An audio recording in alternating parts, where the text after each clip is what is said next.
Hello.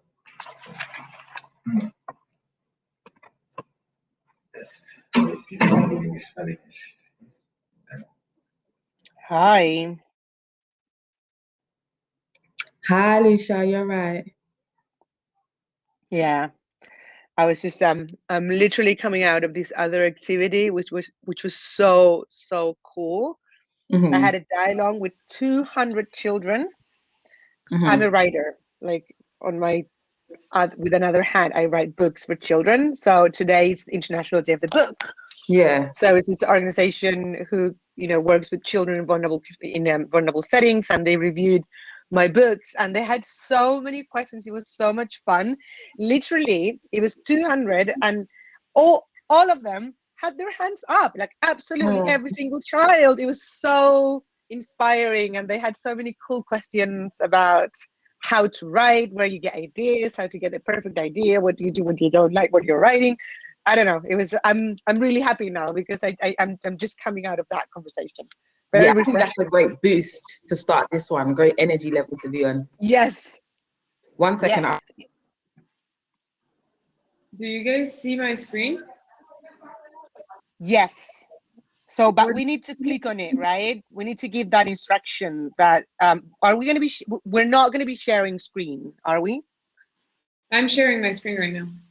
Yeah, no, but I mean during the session. You don't need to give the instruction of, if you want to see the screen, expand on it at the... I don't know how we can do that. I mean, that's... No. I mean, I'm seeing, like, my screen is split into all of us, and one of the windows is your screen. If I want to see your screen entirely, I need to click on it and expand it, so it's the only one I see. My question is, during our session, we're not going to be sharing our screens, so I don't need to give that instruction, right? I'm gonna need to share my screen if you want to use the Slido. Okay, then we need to give that instruction. Yeah. Okay. I'm checking if it's working.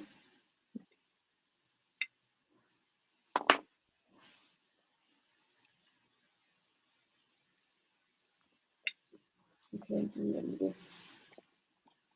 Okay, it looks good. That's the only moment where we're gonna share the screen. It's for the Slido. So I will just share when we start the questions, and then stop sharing when Kafayat shares her example, and then share again and stop sharing, share again and stop sharing. And the instructions are going to be scan the QR code with your phone or device, and then answer the questions on the phone or your device. Yeah, basically it's or they scan the QR code or they go on Slido.com and they write the hashtag JYS safeguarding. And they will also manage if they don't have a QR code phone. Kind of. Okay, cool. Did you guys review the script? Are you all good with it? Do we need to make any last minute changes? No, all good. Lucia, do we know when we're actually going live or not? I have no idea. I really don't know. Like I was hoping you might know that. No, you're the big six guys. Let me write to Maxine super fast. Where is she? Lucia, one question. Sorry. Wait, why is it sharing my desktop again? Stop sharing.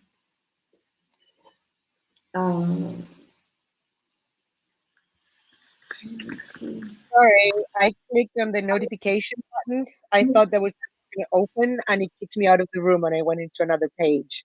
So good to know. Every time we click on something that is like our profile or anything that is outside of this session, it's going to kick you out of the page, basically. Oh, so right by the emojis, there's a countdown button. I guess that. Yeah, I guess 23 minutes. That's right. 23 minutes. Yeah. Yeah. For our session to start, they said it will be there. Lucia, in the script, why have you put the link on Christina's story? The link is there. Let me check. It's on the script, the link. Yeah. I know it's on the script. So do you want? Yes. You want it mentioned there on that what? The script is only for ourselves. I think we can drop the link in the chat box for participants to be able to, like, if you have any links to these stories, I would encourage you to, when we're sharing them, we can post them in the chat box. If they would, because I think her story is really inspiring. Yeah, no, or during the session, I think, you know, I think it's fine. What do you think about timings? I tried, you know, I kept it under like 38 minutes, you know, considering that if people participate, ask questions, we might take longer. And I considered 5 for the intro, for reading the housekeeping rules, right? And for waiting for people to dial in. Then 5 minutes for the icebreaker, on the, you know, click on the emojis. And then I'll just give a couple of stats, and then the intro to violence, I'm going to keep it under 5 minutes. I'm going to be very generic, but just understanding that the main goal of that part is going to be transmitting that all forms of violence can be prevented by, you know, there can be actions and there can be reporting. So it's going to be an overview, but very, very quickly, because I really want to focus on the examples.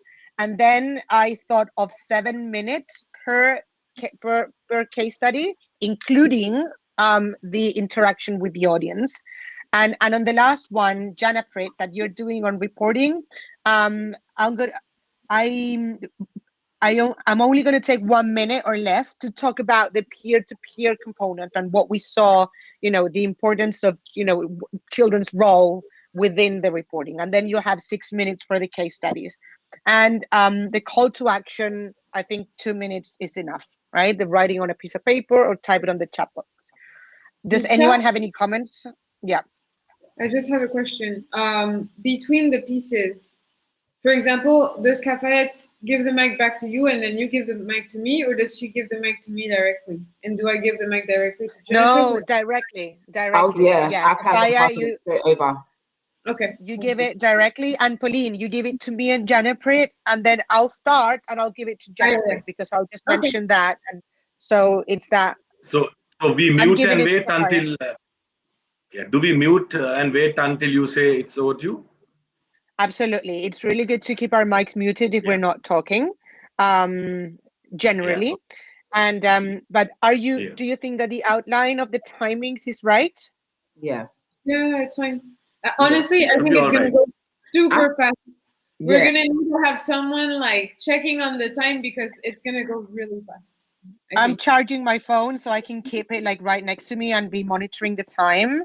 And I'm also, when I'm presenting, I'm going to be looking at a different window, by the way, because I'm going to be reading the code of conduct first, and then the VAC. I showed you my post-it madness in Miro. That's how I organize my thoughts. So I'm not going to be looking at the screen. I'll have my phone. So if there's anything that needs to be like flagged or anything, WhatsApp urgent that I don't reply, just call. It's going to be silent, but I'll see that you're calling, right? But I'm not going to be looking at my screen. I'm not going to be looking at the chat box. I will when you guys present. So I think it's really good to know, for example, when you guys are presenting, I'm going to be monitoring the chat box all the time. So we should all do that.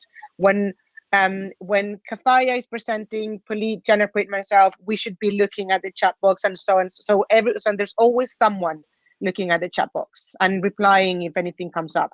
Now, when I mention the safety email as part of the code of conduct and safeguarding like protocol, can somebody type it in the chat box when I say it? Like, if there's anything that you would like to report, please write to this following email address. It's there. I think it's safe at Youth Summit, something like that. Yeah, safe at Global Youth Summit, globalyouthmobilization.org. I can have it ready already sent. Wait, I'm gonna do that. Yeah, I think that one is good to mention. And yeah, it's gonna be it's not a lot of time, so it's gonna be like really fast.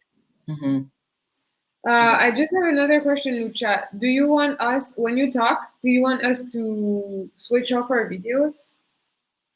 Or I don't think so. I don't need to know. For all on the screen, right? Yeah, I think it's good to have everyone on the screen. I don't know. I mean, what does the rest think? I'm really okay either way? Yeah, I think either way works. I think also there's an option for people to make their screens larger if they just want to hear the I don't person, hear. to see the person speaking. So Yes, you can. Yeah, they can expand. They can expand screen just to hear one person. Yeah, and yeah, and I'll mention that for the Slido, because for people to be able to see the QR code, they'll need to expand the screen, so they'll know how to do that. also, I just You wanted wanted to to ask ask something Lucia, else. yeah, I wanted to ask about the QR code.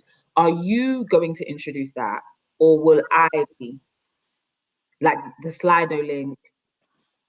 Oh, I think you will. Yeah, I was Okay. thinking I of just the wanted to make sure. icebreaker, but I Yeah. don't need to use that. Yeah, I don't need to use that for the icebreaker. You need to introduce that. You're totally right. Yeah. Okay, great. I just wanted to make sure. Was there anything else? No, I think that was it. Also, think you if, must tell us about your books after. You must tell us about your books. Oh, Please. I can show you to. I'll use this time. I'm not going to talk too long. Pauline knows about them. So here they are. One is about the internet. It's called Yo Digital, Me Digital, and it's like a guide on everything you need to know to be the best version of yourself online. It's like literally it addresses the online world in every single aspect, from when it was like the beginning of the internet until the future, and social networks and bullying and violence and behavior and words and coding, everything. It's like a guide. And the second one is called Yo Activista, Me Activist. And it's a guide about activism for children, that anyone can make the world a better place. So it's kind of a combination, like between activists that we have known and inspiring stories and methodologies on how to achieve change, and the messages anyone can help make the world a better place regardless of your personality or where you are. That's the backpack of an Amazing. activist. That's the family of an activist. That's the Amazing. room of an activist. So yeah, I kind of have several hats, and one of them is like lucha writer. So I have these events where I'm interviewed by parents, by children, by teachers on how to use these books. And today was so inspiring. I've never seen a screen with all the Zoom hands up. Okay, I'm no longer with other children. That's so cute. I think we have more people joining the room, but I don't know if they see us. I don't think they can see us. Because I see people are joining. Yeah. So people who are joining, can you see us and hear us? Just a way to know. Oh. Yep. Hi. So we're starting in 15 more minutes. Just by the way, we're going to be facilitating this session, and I was going to suggest, I need a few minutes, so I was going to suggest that we all get our things together and then come back for the session. So just leave our cams off and mics off just in case. Okay. Yeah. Thanks.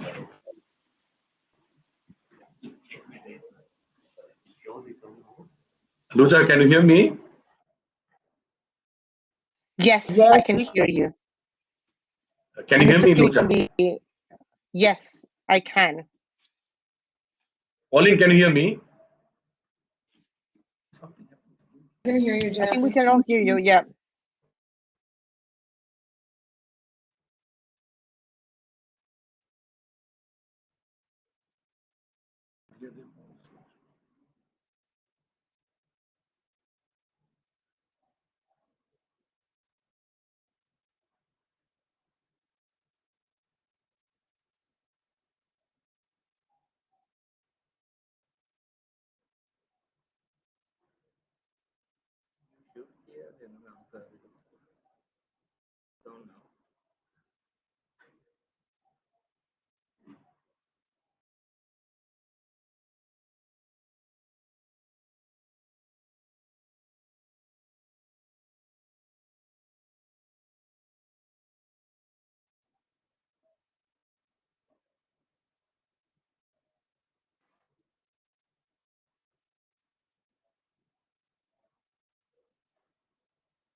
Hello, am I audible?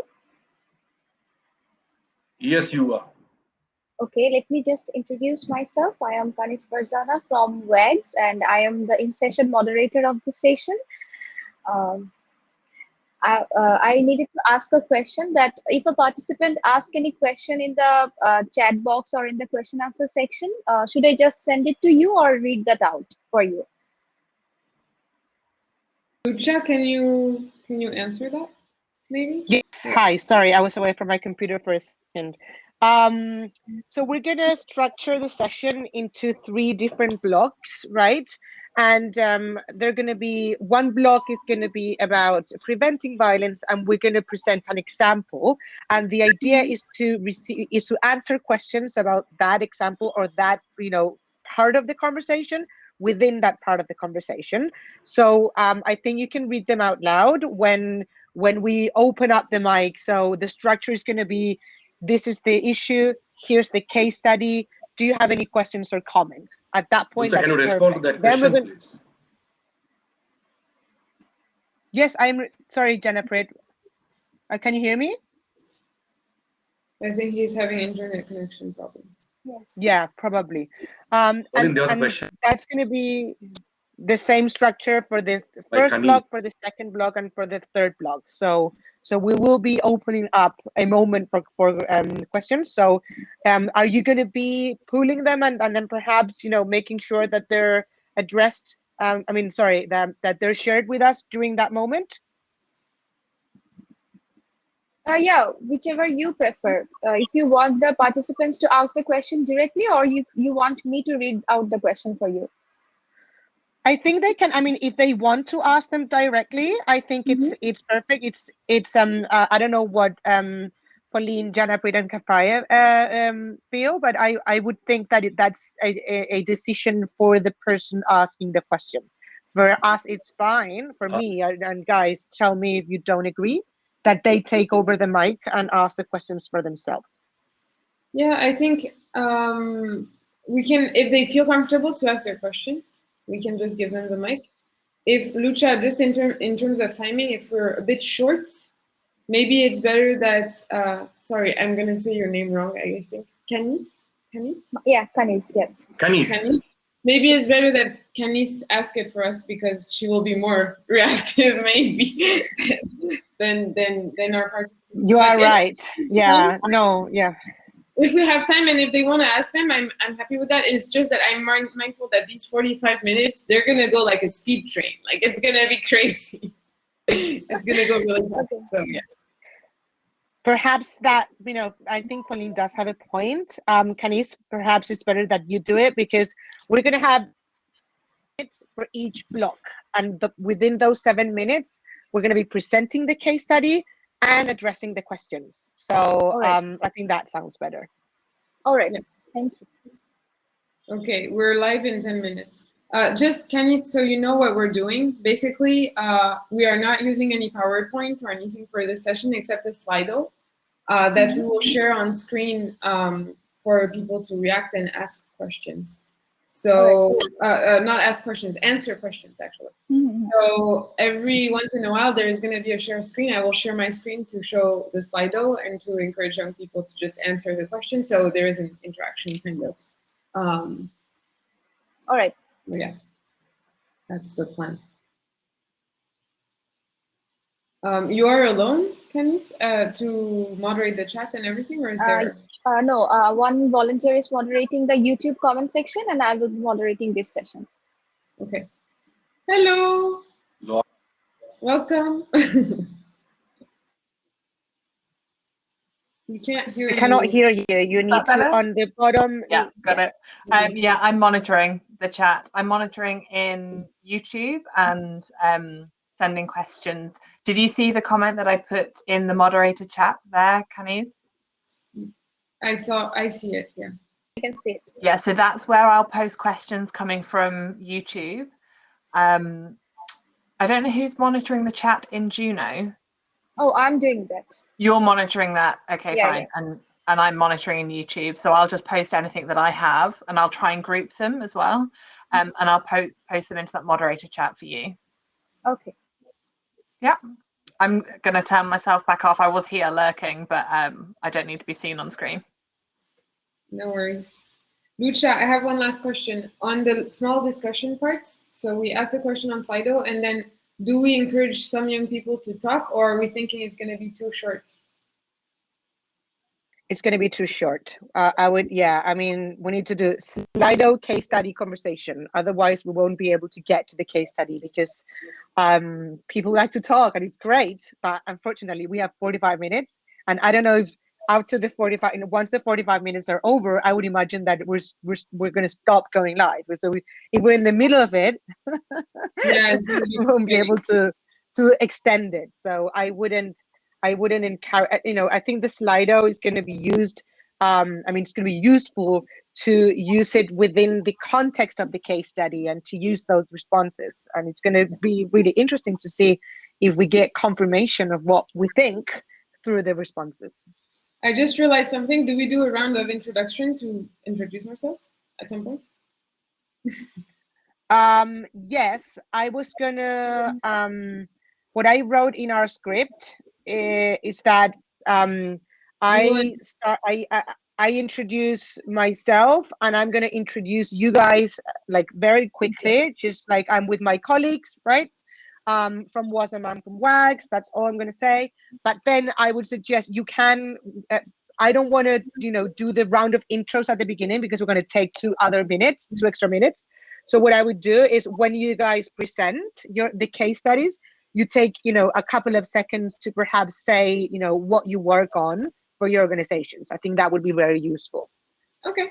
I mean, we don't need to say more than our names and what organization we're for. It's just, I just wanted to know if we had that planned at some point. I'm fine with. I was going to ask you, Pauline and Janaprit, do I say WOSM or do I say Scouts or do I say World Organization of Scouts Movement?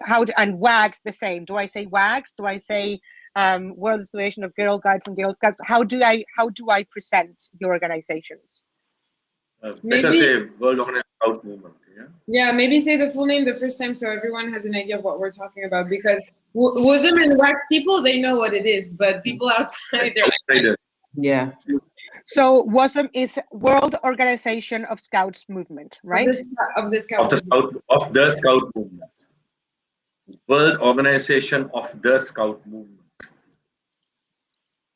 And WAGS is World Association of Girl Guides and Girl Scouts. Yeah. Yeah. Boom. Like my daughter would say. My daughter you got that right, but not WOSM.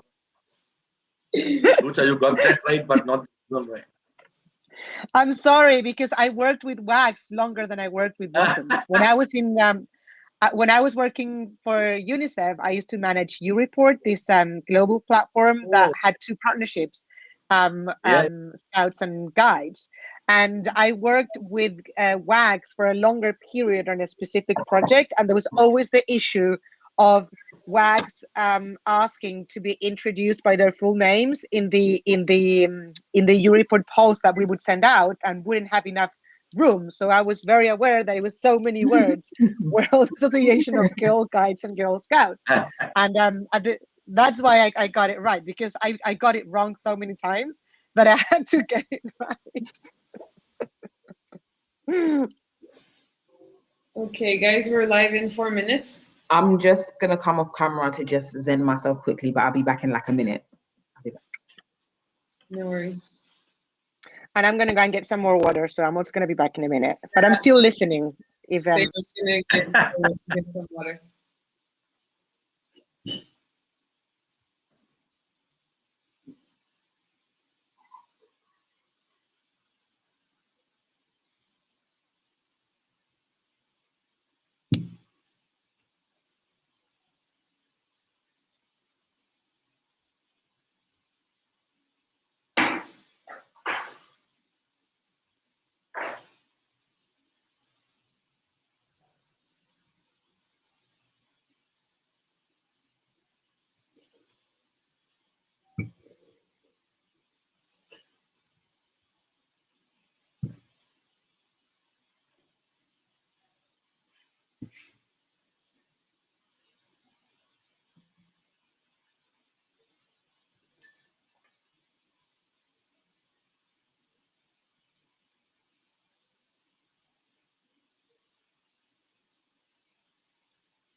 Okay, 2 minutes left.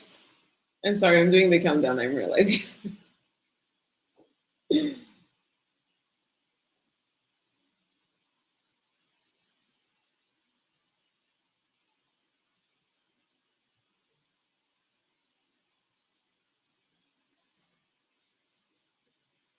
I think we got the best day, Friday. I love that it was on a Friday. We are first also. We are the first. TGIF. Yes. TGIF. Yep, exactly. It's been a long week, at least for me. For every one of us, I think. Oh yeah, Right? I don't know. so long.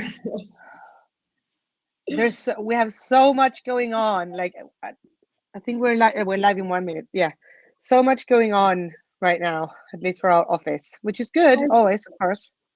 Hi, Joseph. I don't know if you hear this.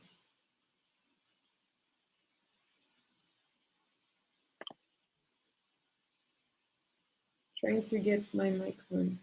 Okay.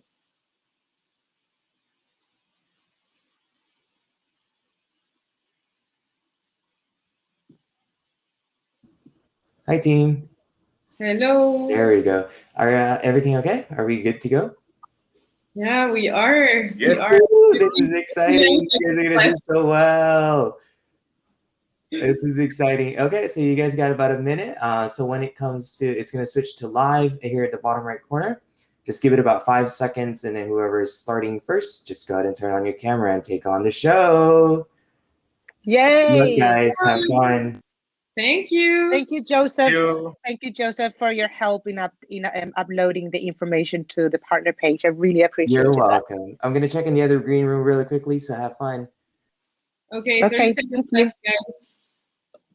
So 22 seconds to go. Lucha, so wait, we mute ourselves while you talk, right? It's better. Yes, it's always better to mute yourself if you're not talking. I'm muting.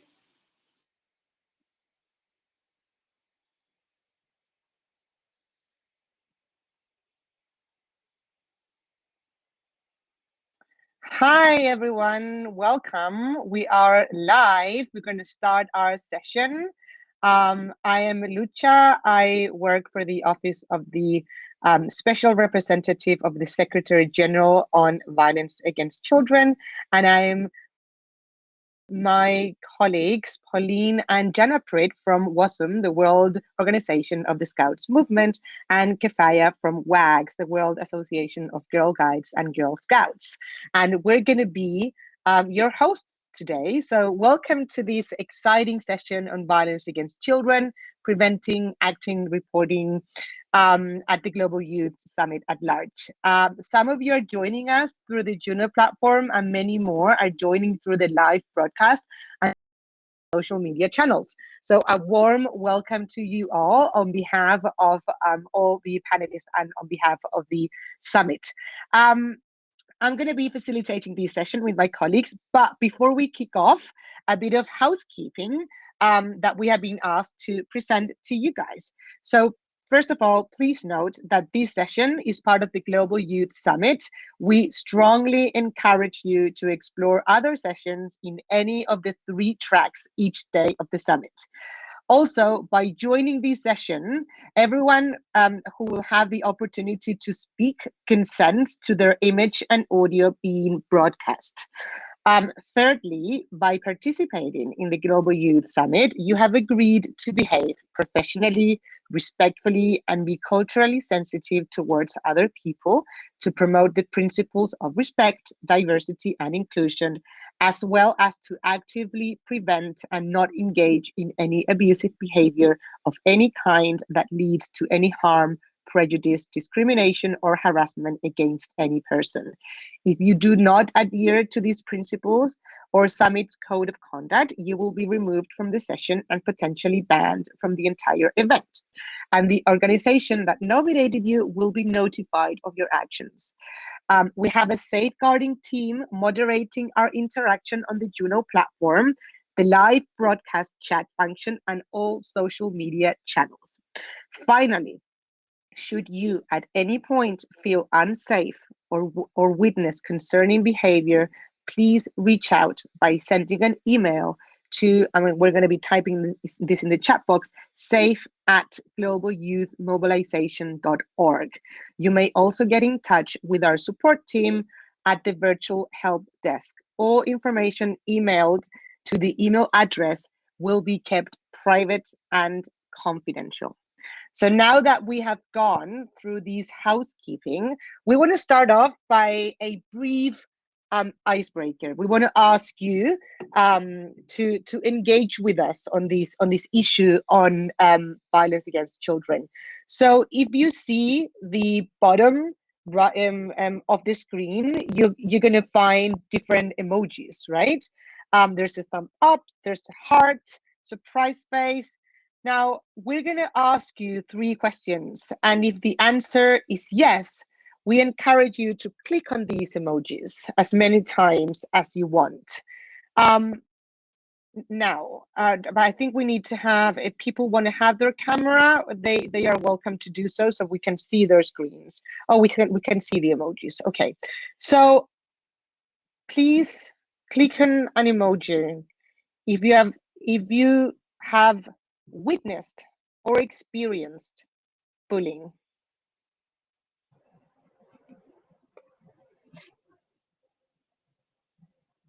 We encourage you to click on the emojis if you have witnessed or experienced a bad experience online or witnessed someone. Wow, it's a lot of emojis.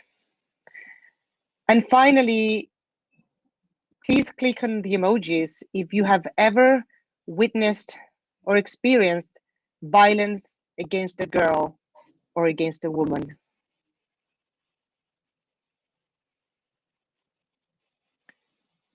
Unfortunately, these emojis are bombarding our screen, right? We would want to see no emojis, but as you all see, violence against children is a problem that affects everyone. Violence against children cuts across boundaries of geography, of race, class, religion, and culture.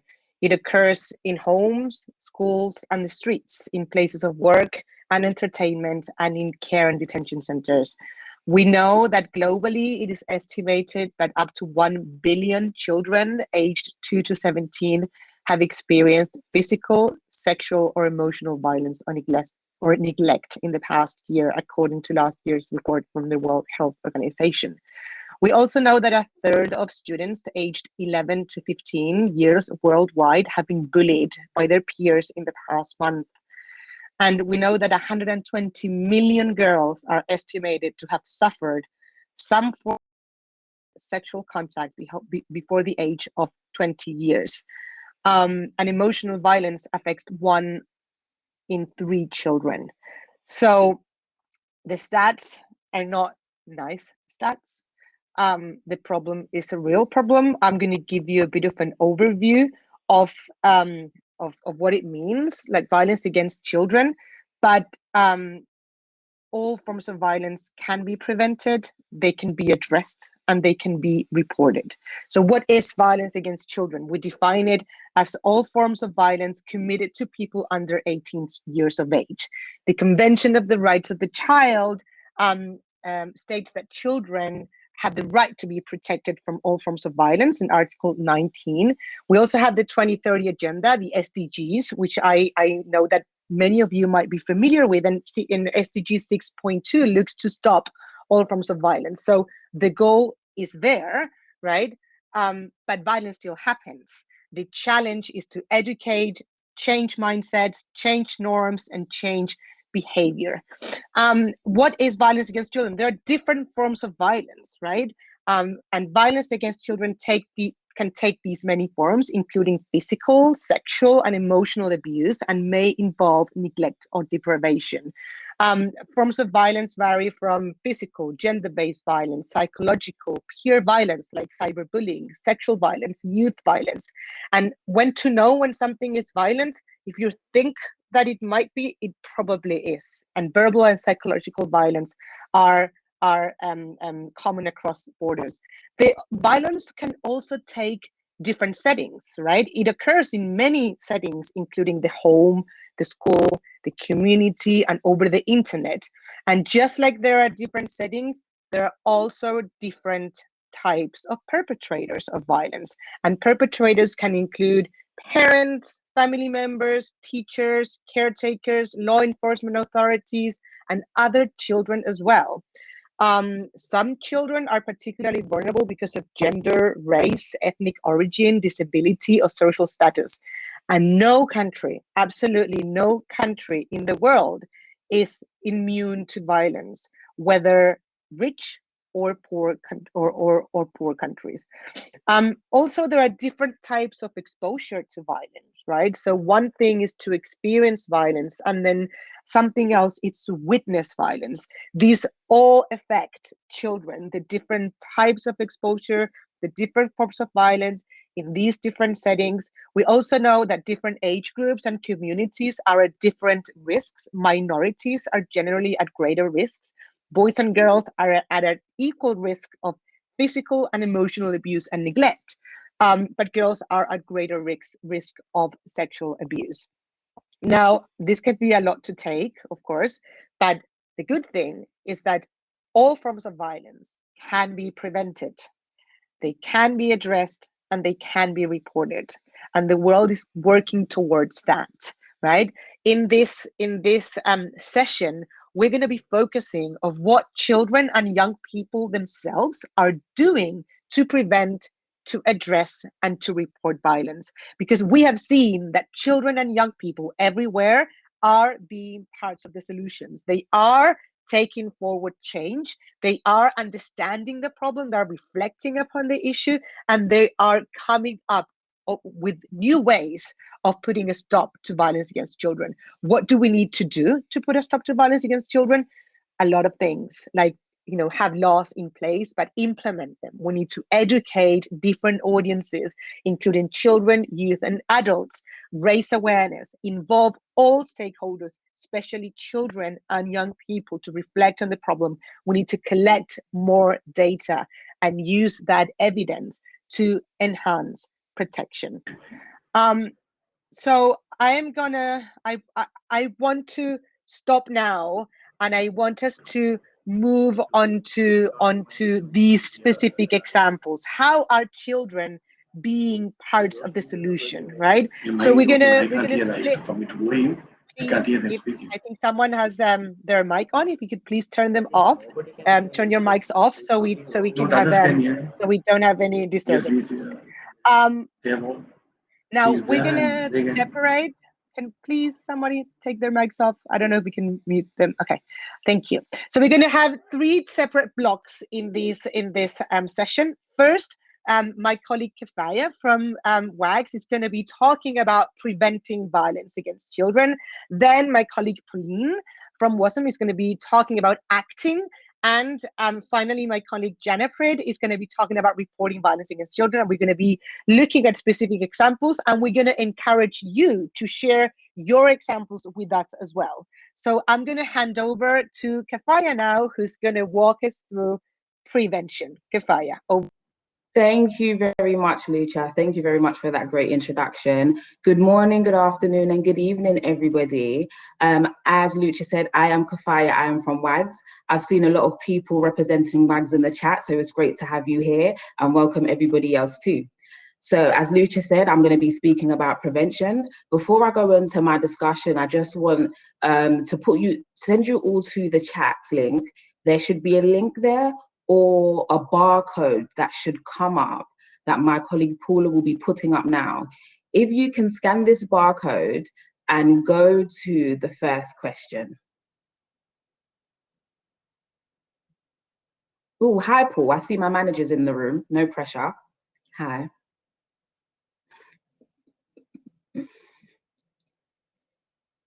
Great.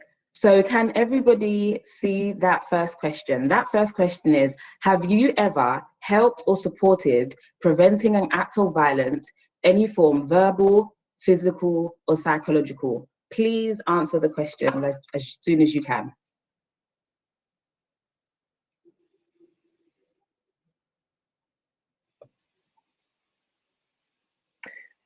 Also, you can Fire, expand the just to- screen if you Yeah. can't see. Okay, so far 100%. This is looking good. This is looking good.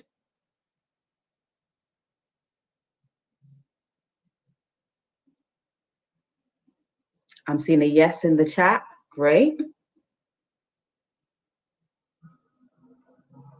I'm seeing more yeses. Tamina, yes. Yvonne, yes. Laura, yes. Great stuff. Jose, yes. Franz, yes. Lovely.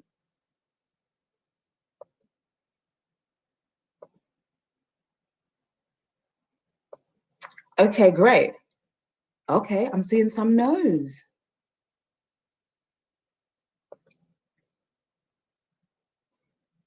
I appreciate the honesty. I appreciate the honesty with the no. But once again, I'm seeing a lot of yeses in the chat. Okay, so from this poll, it says 100% say yes. There was 5% that said no. I don't know where that 5% went, but no problem. I guess it is so great to see that there's so many people who have said yes, that they have been a part of preventing violence against children. And that really warms my heart, because I did think there was going to be a little bit more no's. So I'm not complaining. For the 5% that did say no, I want you to know you very much can be a part of preventing violence. And with all those people who have said yes, you're probably with me where you understand that there's so many different things that you can do. I think a lot of the time when we hear preventing violence, sometimes we think of like a physical fight or trying to get in between something physical, or what we see on the TV or in films where we see like Superman kind of swoop in to save the day, right? But when we talk about prevention against violence, it is the everyday things that we can do. I'm talking on an individual level, on a community level, but also on a societal level. I mean, like, preventing violence can be telling an adult that your friend has bruises and you're worried about them. That can be a part of preventing and stopping to perpetuate violence that's happening to somebody. It can also be legislations that countries put in place, and laws that countries put in place.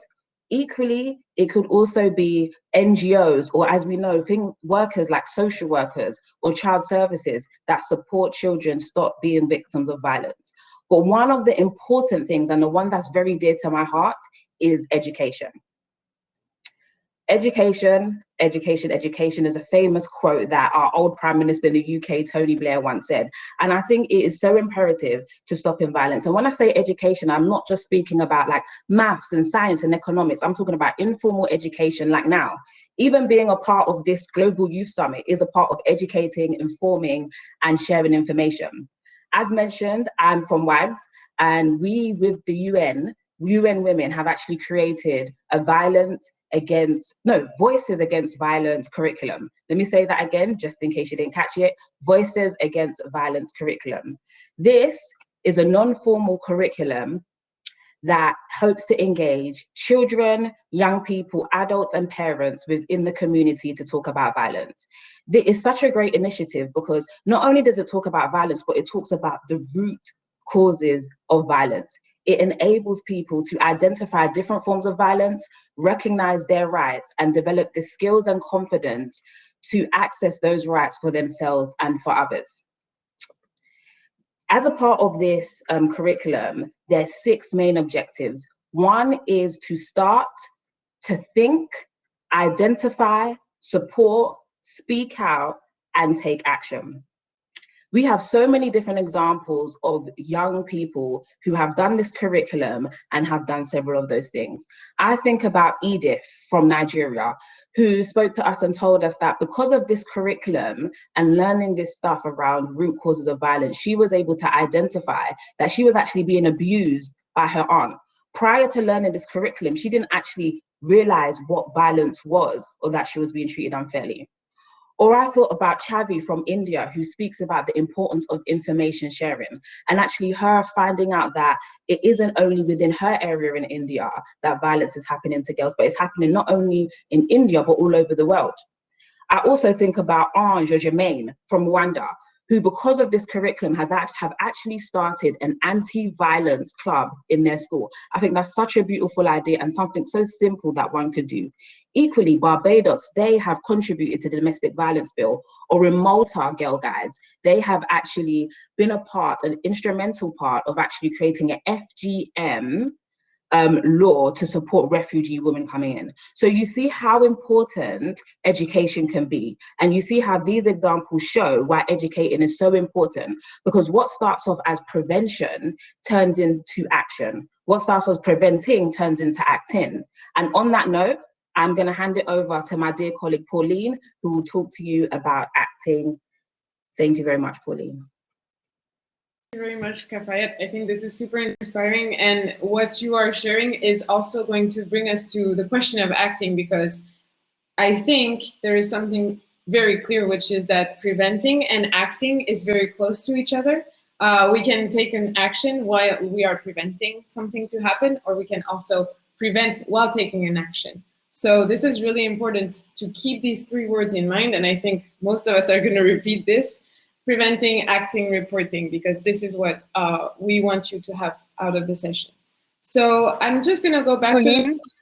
Lucia. Yeah, it's very short, Kafaya. There's a question asking if there's a website where they can access the curriculum. Yeah, I'm going to put it in the box right now. Thank you very much, Lucia. Perfect. Okay, so Sorry. I'm going to... No, of course, no worries. We're a team. That's perfect. Okay, so we're going to share again our Slido, because we need you to interact with us, and that's very important for us. And we're going to go to the second question that is around this question of acting. So how do we do in our everyday lives to make sure everyone feels safe and to avoid violence from happening? So I'm going to ask you here to put one word or a couple of words, an expression that explains what you do in your everyday life. It doesn't have to be something huge. It doesn't have to be something big. It can be something that is really small. It can be, I don't know, sharing an information on your social media. It can be anything. So please don't hesitate. Join slido.com. You have the link on the chat. And you just type JYS safeguarding, and then you'll be able to access it. I can share the QR code for 2 seconds so it can help people to join back in, maybe. Maybe that would be helpful. Here is the QR codes. Take your time, no worries. We're in this all together. Pauline, yeah. I've seen people that have been joining throughout the presentation, so perhaps we could drop the link in the chat box again for people who have joined. Of course. This is the link to the chat. So you go to slido.com and you type hashtag JYS safeguarding, and you will end up in our Slido interaction. Okay, so I'm just going to reopen the poll with the second question. And again, share with us, what do you do in your everyday life to make sure everyone feels safe or to avoid any type of violence? So what do you do? If you can't manage the Slido, it's fine. You can also share on the chat box, of course. So I see here communication. I think that's a great one, to be honest. Communication is the key. Communicate, communicate, communicate. Don't keep things to yourself. It's really important to be able to share what you experience or what you have witnessed, because this will trigger support. I see education. I see ask. So yeah, all of these are great. Prioritize well-being. Wow. Okay, a lot of are coming. Escalating. I see update me when I'm home. Stop small conflicts. Communication, of course, is one of the biggest ones. Okay, this is super inspiring, guys. You're sharing a lot. That's great. Listen. I see self-defense. I see teach to other. I see consent. I see sharing experiences, being respectful, transparency, peer-to-peer. Okay, guys, wow, this is super inspiring. I see all of you guys are doing great at acting to make sure everyone feels safe and that violence is not a reality for all of you. So I think on all of these notes, I see some are getting bigger, like listen, observe, educate, communicate, asking if people feel okay. Okay, this is really awesome. Thank you so much for sharing all of this with us. I'm just going to stop the chat here. Sorry, the Slido here. So we can also share with you what we have done in WOSM, so in World Scouting, to actually act. So a couple of weeks after the pandemic, there was a spontaneous kind of initiative from the World Movement and from a lot of scouts around the world to gather online to be together. And this gathering exists every year, but it was a special edition that happened this year that is called JOTI, so the Jamboree on the Internet. Jamboree is the gathering of the scouts. And we decided that to focus part of this Jamboree on the question of health and well-being, and on the question of, for example, being safe online. What does it mean? How do we support each other to make sure we are safe in this new online world that we were at that time not that used to use in the start of the pandemic? Also, how do we understand that there are scouts all over the world that are facing the same challenges we are, and that are maybe facing the same difficulties, violence than we are, and we are in this all together. And so having this meeting and this big gathering online was a way to realize for scouts, okay, we're not alone in this, we're all together, and our small action, each of our small action and each of the actions you guys shared are actually having an impact, because if other young people do the same, then together we can actually not only act against violence, but also prevent it, as Kafayet was sharing. So we have what we call the Health and Wellbeing Oasis. And we had, of course, moments where scouts could share what they were doing, but also a lot of workshops, activities, challenges, etc., etc. So I'm just going to use my phone here to show you actually the logo of JOTI. I don't know if you see it here. So you will be able to find this, because we do this every year, of course, in regular times. And I will share with you the link to the website on the chat. And this event is happening every year in October. And this special one, we really focused on protecting and making sure everyone feels safe and feels good, even in these complicated times of the pandemic.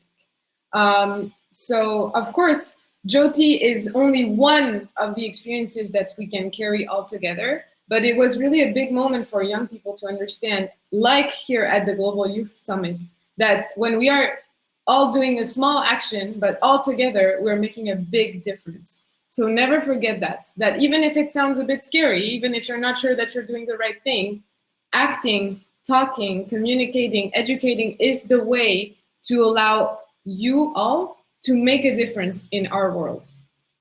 So I think on that note, I'm going to pass it to Janaprith, who will talk about what goes after acting, which is reporting when violence occurs. Janaprith, oh, and first, I think I first passed to Lucia, sorry, and then to Janaprith. First is Lucia, please. Yes. Prior to me, Lucia will do the Now, but I do want to stop for a second, and perhaps we can take a couple of questions around, these two case studies, or if anyone would like to share any actions that they have been doing around preventing and acting. You can type it on the chat box, and our colleague Canis can moderate the questions. So, Canis, have there been any questions so far? I just wanted to, stop just in case. No, I can see I can comment here. Yvonne has written that I teach the children about what child violence is, because some of them go through violence and abuse, but they aren't aware.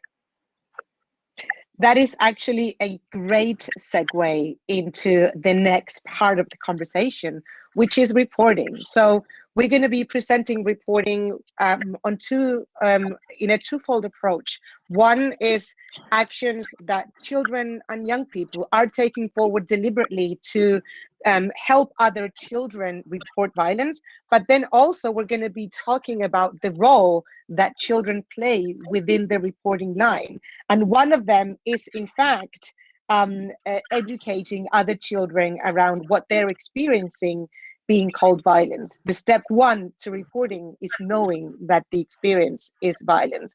Pauline, can we start with the Slido for this section, because we also want to ask you something about reporting violence, which is one of the most challenging parts, because what we have seen from global evidence is that children don't always report for a number of reasons. One of them is not knowing that what they're experiencing is violence. There's also fear, not knowing where to report, shame, being threatened not to do that. So if we could have the question on the chat, on this Slido. So the question is, who would you Correct. I can see another Yes. question that I would like to ask. Can we address them immediately after the reporting part, given that we started while people answer the poll? Then we can take 2 or 3 questions right after the presentation of the reporting. So who would you turn to if you witnessed or experienced violence? And we are seeing it's very split between parents and caregivers and friends, which is generally what we see in the evidence is precisely that and friends and peers is usually a very important source of help, right? And that was what I wanted to talk to you about. Last year, our mandate, the Office of the Special Representative for the Secretary General on Violence Against Children, we mapped children's participation globally, specifically in times of COVID, around preventing, acting, and reporting violence. And one of the things that really surprised us was the importance and the critical role that children themselves played in bridging with services with other children. We saw that where offline, where connectivity was not available, we saw that children were the ones to be able to reach other children in isolated areas and make sure that they had the needed resources to report violence. We also saw that children were helping identify new actors in the reporting line. We learned from helplines that the most common way a child is referred to a helpline is through another child, another friend. And we wanted to give a small overview of this to reinforce the importance of including children as part of the solutions, because they are part of the communication chain and they are providing support to their peers. I'm going to hand over to Janaprit, and then we can collectively take all the questions that are coming up in the chat box. So Janaprit, over to you, who's going to present a case study on reporting, but I think that Janaprit got disconnected. I don't see him. Pauline, given that this is a case study that was encouraged, that is part of the WOSM actions, and who's also a Girl Guide, by the way. It's a combination of the two. Could you please take the case study and present it? Yeah, sure, of course. I'm sorry that Jennifer got disconnected, but that's the unexpected situations of the online world. So, okay, we're gonna jump in. So we just wanted to share, first, Lucia, before I just go to the case study, I just wanted to share with you that actually all of these answers are right. There is no wrong answer here on the Slido. As you can see, we are having a lot of options to share. The most important is actually to share. And to report is first to talk and not to keep something to yourself. So never forget that if you see something or if you witness something, it's important to share it with someone you trust. Maybe it's going to be a young person, maybe it's going to be an adult, but it's important to share, to have another brain to support you in figuring out what to do next. And so on that note, I'm going to stop sharing my screen so we can all see each other. Great. So on that note, I would like to share with you something that a young scout and guide, because she's a guide and a scout, have created during the pandemic time. She thought about violence and about the fact that because of the pandemic, a lot of people are locked in their home, and that sometimes, unfortunately, they undergo domestic violence. And it's way harder to report when you're locked inside all the time, right? So she started reflecting on how this would be possible to give the support to a victim that cannot go outside and cannot ask for help. And she had a very good idea that is called Chamomiles and Piscines. So it's actually a cosmetic online shop. So it looks like a cosmetic online shop. If you go on the website, you will feel like you're shopping online for cosmetics. So a lotion, a cream, you pick whatever you want. So when you go on this website, first, it looks like you're shopping online. But actually, it is, let's say, a cover to hide behind people who are experts in supporting people who are undergoing violence. Psychologists, people from the healthcare system, but also people from the social care who are able to support in reporting. And so every time someone picks a lotion or picks a product, a specific product, it means something special. So for example, if you want to talk to the person who is selling all these products, you're going to actually end up talking to a psychologist who is able to, through the lotion you pick, understand what problem you are facing at home. So this is an entire thing that is very innovative, and it's a very innovative solution to allow victims to report at home, and so to hide their report behind a fake shop that will allow them not to be discovered, let's say, by the person who is also living with them at home and who is maybe the one that is causing this harm. So this young lady is 17 years old, and she really worked very hard on this, and she received even a prize in Europe for that innovation and that fake online cosmetic shop that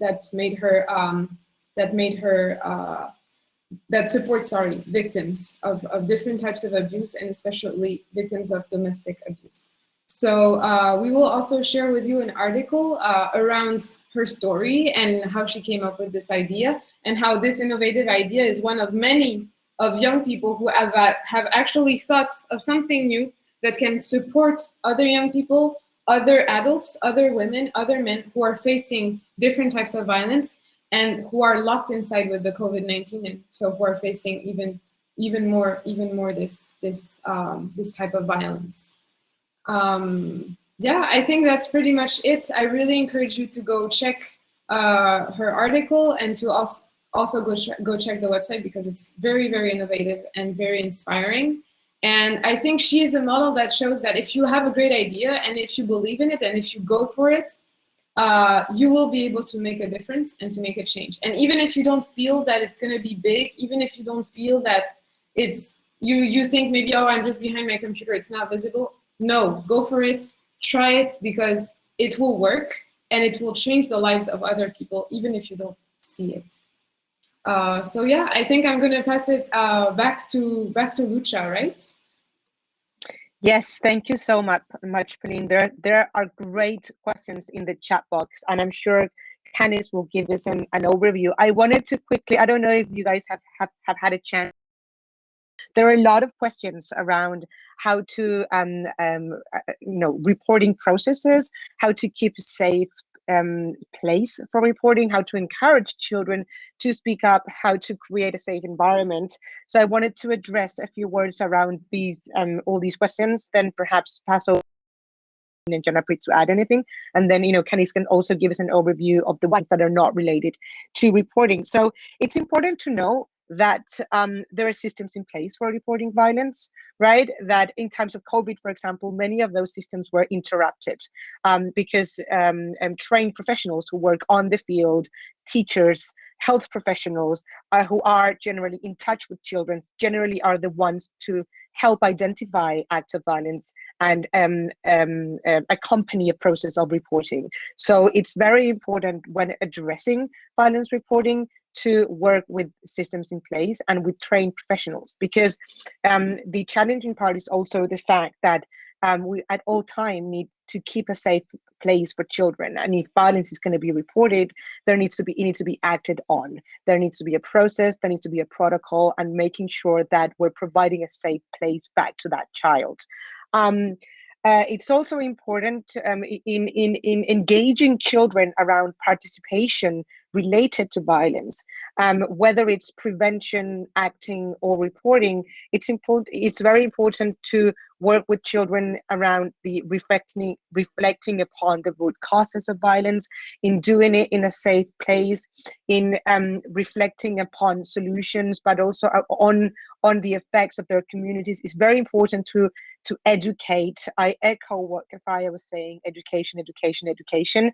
If we don't educate around the root causes and everything that is around the word violence, we may not achieve success. So education and transferring knowledge and critical thinking are critical, parts of any approach to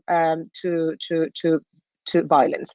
Perhaps, I don't know, Kafaya, if Pauline, if you want to come in right now, or if Canis can give us an overview of the rest of the questions, given that we have 7 minutes left, so we should have approximately 5 more minutes to questions. And you guys, please feel free to respond to the ones that are coming next. So do you want to jump in now, or should we hand over to Canis, perhaps? Let's go for questions. Yeah. Yeah.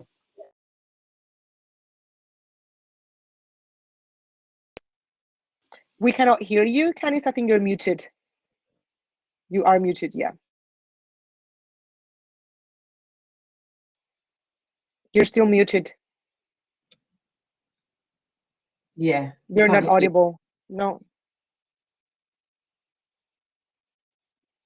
Okay, so what I can do is I can review some of these questions and then address them to you. Now, Canis, are you audible now?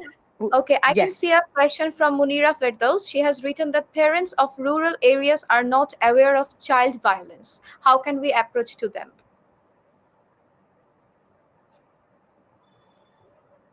Kafaya, Pauline, would you like to speak perhaps from some experience on the curriculum, or do you want me to tell? Yeah, I'm happy to discuss that. I think that's a really important question. I think when we think about like COVID and the fact that everything is online, it's really important to understand that not everybody has access to online. Not everybody has access to the equipment or to the data to be able to connect to everything that's going on online. And I think that has what really has also increased the violence that has been happening to children, because children weren't going into schools on a regular basis. In regards to the rural areas, one of the things that we do with the curriculum is a co-facilitation, co-learning. We do it in a co-learning style. So what we do is we may teach some leaders, then they go back in their communities to then teach the other people within their communities. And I think it's a great way, one, to equip and give tools to other women to know this information. At WAGS or the UN, we don't want to hold all this information. The information is there to share. So we educate those women who then go back into the community and educate other women. So that way it's almost like an oral teaching as opposed to relying on the internet. As we know, before the internet came and took over the world, that's how we learn orally. We passed on information via mouth. So yeah, that's one of the ways that we do it with our curriculum. And we have seen that in a number of organizations as well. I pasted on the chat box a link to the website for our mandate with publications. And the first one is the mapping that we took forward last year. And with COVID, we saw that so much. For example, organizations training a group of young leaders through online means, the ones who had access, but then they would go back to their communities and not only transmit the information, but even come back with the community's questions. So it's kind of a cascading effect of training others to train others, but making sure that there is a system in place to come back and forth with the questions. Canis, I think we have room for one more question.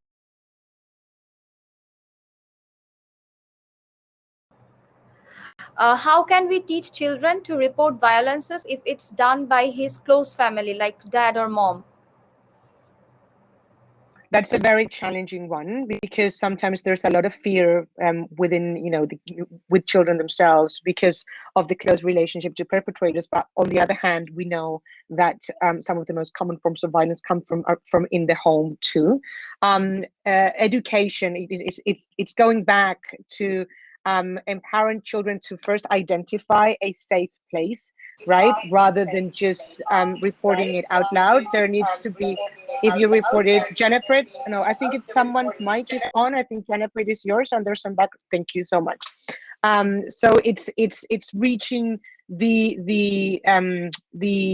trained professionals who can support that process. I think it's very important if you're working in an organization, working with children, and this is something that you're going to be addressing, it's important to connect with organizations who have trained professionals who can accompany the process of the child. So we don't just empower them to speak up, but if we empower them to speak up, there needs to be a safe process in place. We have 2 minutes and 30 seconds, right? So I would invite my colleagues to jump in as well, but we do really want to call to transmit a message to you guys, and because this is going to be disconnected in 2 minutes. So we want to ask you, what do you commit to doing in your everyday lives to support ending violence against children, whether it's preventing, acting, or reporting? We want you to write it down. If you can turn your camera on and you want to write it down on a piece of paper and show it to us, please do. If not, we invite you to do it in the chat box, but we want to invite you to commit to doing something, because we can all help put a stop to violence against children. And it's a vicious circle. If we don't stop violence, violence is going to continue. It's up to us, and it's up to everyone to put a stop to it. So I'm gonna commit to keeping working in what I do and never stop doing it. I'm gonna commit to that's my commitment. I'm gonna keep work.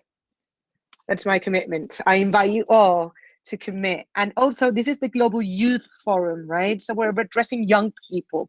At the UN, we consider every single person under the age of 18 children, right? So children and adolescents. Adolescents are also part of the youth, right? And we have seen that when young people and children work together, their power is unlimited. So Pauline, Kafaya, do you want to read out loud? Communicate, communicate, communicate. Pauline, great. I couldn't read yours, Kafaya. Could you read it? I can't. No, you're not. Support. Thank you so much, Canis. You're muted, Kafaya. Oh, I'm going to commit to continue to empower and to educate. Thank you. And I see spread awareness and deliver more back curriculum, to pay attention. Thank you so much. I commit to educate, listen and communicate, keep communicating and care about the people close to me. Oh, that's a beautiful one. Observe and create a channel of communication, pushing hard for a change to be seen, to verify every situation that seems suspicious, opening our eyes to the everyday acts of violence. I commit to educating children. To take a snapshot. Can we just all hold it together? Okay. Support and believe in children, advocate, use communication as a tool, channel to enable this. This is beautiful because people are committing. We have 6 seconds left and I cannot read them all. I'm going to lead the group, speak out about their situations, use social media. Great. I commit to challenging structural discrimination and social norms, communication, educate and support. Oh my God, this is so inspiring. Are we still live? Past 30 seconds. Educate and communicate and encourage safe places. Because it's past 35 seconds. Are we not live anymore? No, we are not live anymore. Yay! Great job, guys. We did it. Jennifer, you got disconnected. Yeah, we lost you, Jennifer. Okay, guys, I have to leave now. I have another session to join. Thank you, all of you. Thank good luck. Thank you, Kenny. Thank you so much for your help. It was great. Bye. Thank you so much. And have a great day, everyone. I think our session was very successful, right? Yeah. We need to, so before everyone leaves, I know Pauline is very late for you as well. The session outcome template. Oh, people are still writing on the chat box. It's so inspiring. We're not live, right? We're sure that we're not live. Laura, we can't hear you. No, yeah, I stopped talking because there was some background noise. Laura, can you hear me now? Oh, Laura, yeah. Laura she was something, but she Thank you. What a shame. Exactly at the correct time, I just lost it. Yes, so sorry. Fortunately, we're a team, and Pauline could present the case study in a really well. Laura, you wanted to come in? You just wanted to chime in. You are still live until everyone leaves. We are still live. Okay. Good to know. Thank you for that, Joseph. We weren't sure. So thank you everyone who's still here for joining our session. It has been, it's so great to see all the comments and commitments from everyone, right? It's finished now. Is it finished now? People are laughing at us. Well, yeah, we didn't know. Thank God that we didn't start debriefing about the session. And no, that went great.